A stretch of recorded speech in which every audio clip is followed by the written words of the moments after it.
lot of people went to bat for Kuvira in terms of Legend of Korra villains with the most good in them, so let me talk about it. Now, this may be me personally, but I just can't get past when she was a dictator. Cause the amount of shit she was doing as the Great Uniter was really crazy. Her first scene in season 4 as the Great Uniter put me onto her demon timing. So her train gets stopped by bandits and she decides to handle them herself. With the finesse of a Mississippi pimp, she hold everybody. And when they were all gathered up by her, she then straps them to the tracks behind her train. One of them realizes who the fuck they tried to fuck over and immediately tries to apologize. The second she utters a word, she's like, bitch, don't talk over me.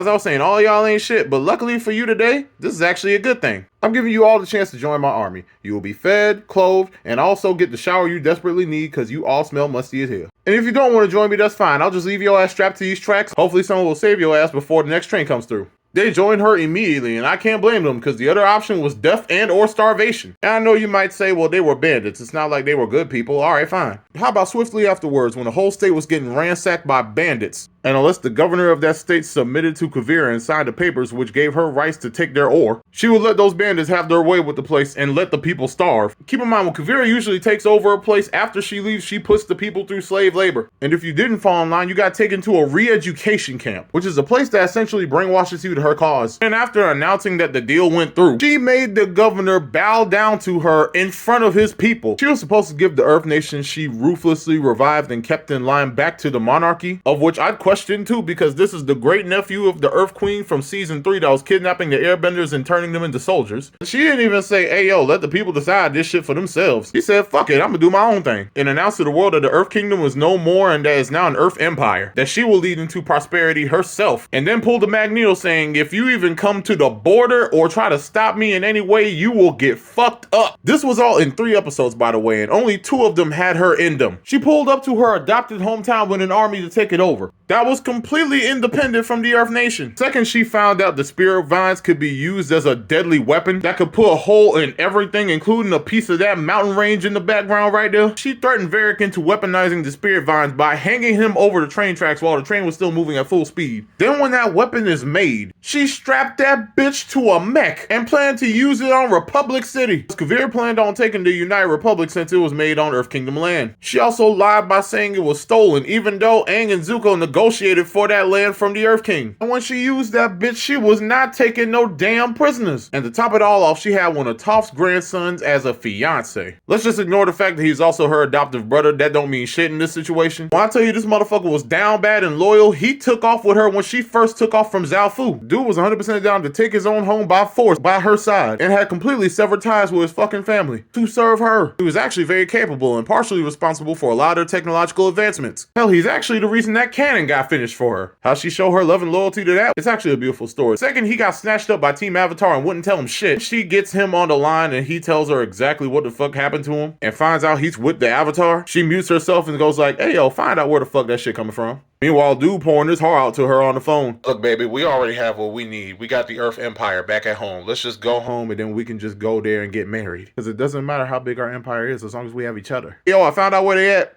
You're right.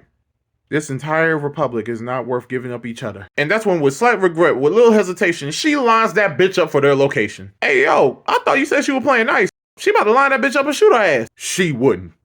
Oh shit, it's powering up. Hey yo, everybody get the fuck out of here. This level of fuckery, I'm sorry, redemption arc be damned.